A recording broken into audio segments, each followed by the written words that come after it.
So in our first video in this series on our annual budget setup, we created our column headings and our row headings over here. So again, a little review, columns are the letters across the top, and that's talking about each one. This is column C, D, E down here, and then our rows. So this is row 2, row 3, row 4 coming across over here. And we set up all these headings. If you don't have these done already, make sure you go back and do the first video and get all this set up. And then, of course, we made some pretty colors in here just to kind of make this all pop. All right. So now it is time to really start putting in the reason that we set all this up, and that is to start working on the costs in our annual budget. And we're going to start filling in over here. And so rent, let's just say that you've got an apartment that is $950 a month for your apartment. Okay.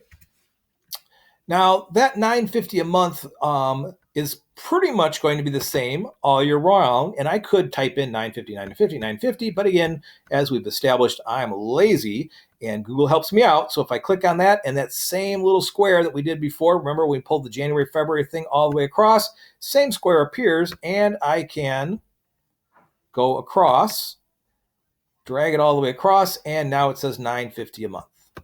Okay. All right. And same thing we're going to do for car payment. So let's say you bought a car, and let's just make that $287 a month for that car payment. And we're going to do all of these, and we're going to drag them all across at one time because I can do that as well. So again, on my pursuit of absolute laziness in life, I'm going to go through, and let's say my phone bill is, let's call that $76 a month. Cable internet, I got a pretty good package on that, so I'm going to make that $112 a month for my cable and internet. My gas, this you might think is a variable expense because it does change every month. However, if you're trying to get control of everything, my suggestion is that you go on a monthly expense, so they've kind of averaged it out over the year. So our gas, we're going to say on average is $74 a month that we're paying for that, and electricity, let's make that about $92 a month. Okay, so we're just kind of throwing these numbers on there. So this is our budget plan for gas and electricity. So they could go under variable expenses, and every month I would have to track them. But again, I'm going to go with a budget plan and just make them the same all year long.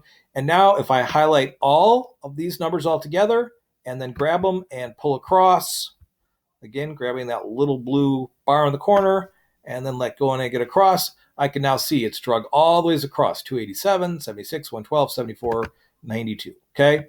So I've filled all of that in. All right. So all of that is, a lot of numbers in there, but it's not really helping me to figure out where my money goes realistically. I'm like, yeah, I could take a look at this and I could add all of that stuff up, but really that seems like a lot of work to add that all up and then put it down here. So I could take out my calculator and add 950 plus 287 plus 76, 112, However, Google has a beautiful, wonderful, amazing thing called formulas.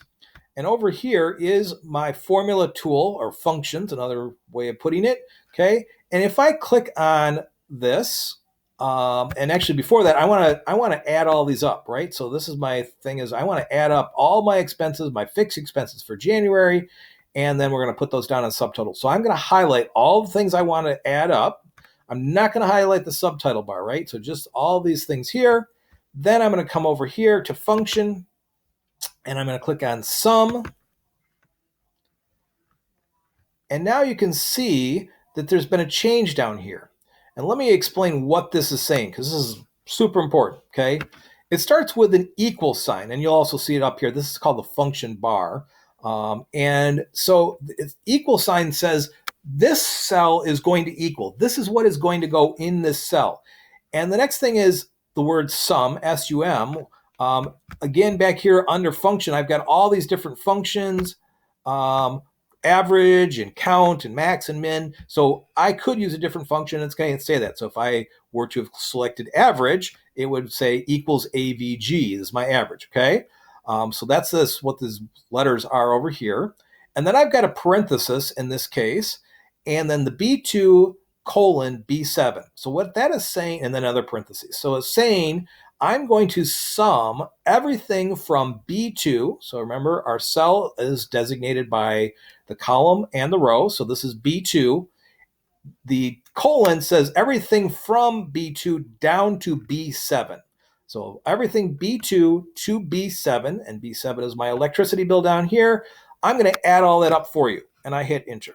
Okay, when I hit enter, you'll see that change. Whoop, I wasn't in the right spot to hit enter. There we go. Okay, and now that changes to 1591. Let me do that one more time over here without all the extra explanation. So if I were to highlight all of this, okay, go into my function tool, hit sum, it's automatically, in this case, going to go C2 to C7 because I'm in column C2 to C7.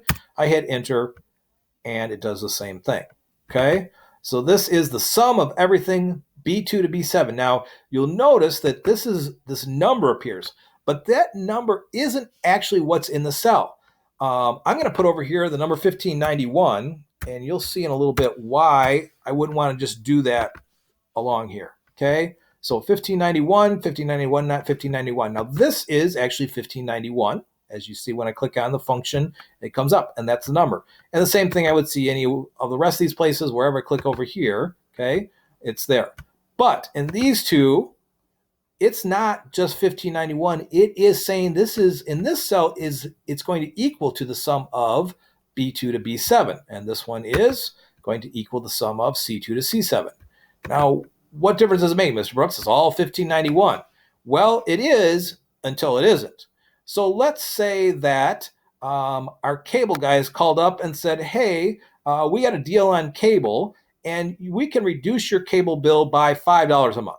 All right, so I'm going to highlight my cable bill all the way across. Okay, actually, sorry, I'm going to come over here and just click on this one and say, oh, goody, it's only $107 a month now. I hit enter, and you'll see down here that now changes to $15.86. Okay, it has taken $5 off of my subtotal. Now over here, I'm at $112. Okay, so I want to take that cable bill. That's changed for the whole entire year. So I'm going to take it, go all the way across, and highlight, and now it's 107 all the way across, which means this is 1586 and this 1586, but this one didn't change.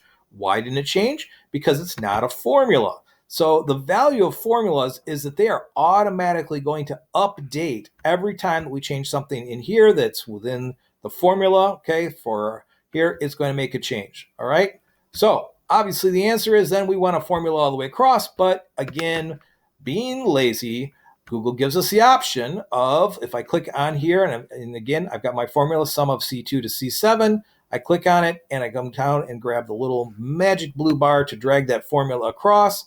I drag it across, and now all of these are in here, okay? And if I click on any one of them, I'm going to see this is the formula is equal to the sum of F2 to F7, because I'm in column F2 to F7, okay? Now, let's play with our expenses just a little bit. Let's say that in June, our landlord comes to us and has us sign a lease for the next year, but he is raising our rent. Darn landlord, raising our rent to $975. So now I'm going to add $25 a month, right? Uh-oh, put it in the wrong spot. Sorry. I got to click on June. Okay. So G2, my June rent now is going up to $975. I hit enter. And I'm going to go back and click on that again, and I'm going to take that all the way across to December because that rent raise is going all the rest of the year, okay? And you can now see that my formula has changed because I'm using the formulas, not just putting in 1586, and it's changed all along here. Let's say that in September, that's when the new iPhones come out. Woohoo! My new iPhone came out, and I bought a brand new iPhone, and that's going to add another $50 a month to my bill. Okay, so my bill changes here from $76 a month to $126 because I got to pay for that new iPhone over time. So I'm going to then click on that and take that across. Okay, and by the way, guys, I do want you to make these changes as we're going along. Okay, so that is part of our project. All right. So we've learn the formulas and the changes that are in there, and you can see what that does to our bills. So again, we started off in January, their bill being $1,586 for our fixed expenses, and then in June, landlord came in, raised our rent $1,611, and then in September, we started buying our new iPhone, so our expenses went up to $1,661. And you can already see that, answering that mystery question of where does our money go, this is beginning to help us see, oh, wait a minute, how come, back in January, I was only paying $1,586 and I had money left over, and now all of a sudden it's $80 more. Where did the $80 go? Well, I can track it back by looking at the change in my expenses. Okay. We're also going to go through our annual total, and same thing. So we're going to highlight all the across. Okay. Our rent expenses all the way January through December. And again, we're going to sum those. So I highlighted all of my monthly rental costs. I click on sum, and Google now knows that that's going to go over here in this column, and I'm going to hit enter. And so that is the sum, the cost, all of my rent all together all year long adds up to $11,575. Google says, hey, do you want to do that for the rest of them? I say, sure, because I'm lazy and I don't even want to have to bother to pull down that bar. So I can click the little X or the little check mark and say, yep, autofill all the rest of that for me. And there it all is. Okay. One last thing we're going to do, just in the prettiness department. Actually, you know what? We're going to hold it for next time. So just fill this out, get this all filled in like that, and make sure your numbers all match mine on your spreadsheet. If they don't, try and figure out what you did wrong. Make sure you've got these all listed as formulas. So again, when I click on these numbers, I can come up here and check. Oh, that's the sum of J2 to J7. Is that right? I'm in column J, going J2 to J7. Yep, that's right. Are my numbers all correct in here? Did I update the increase in my phone bill and in my rent? Make sure I've done that. Okay. And that's it for our fixed expenses at this moment.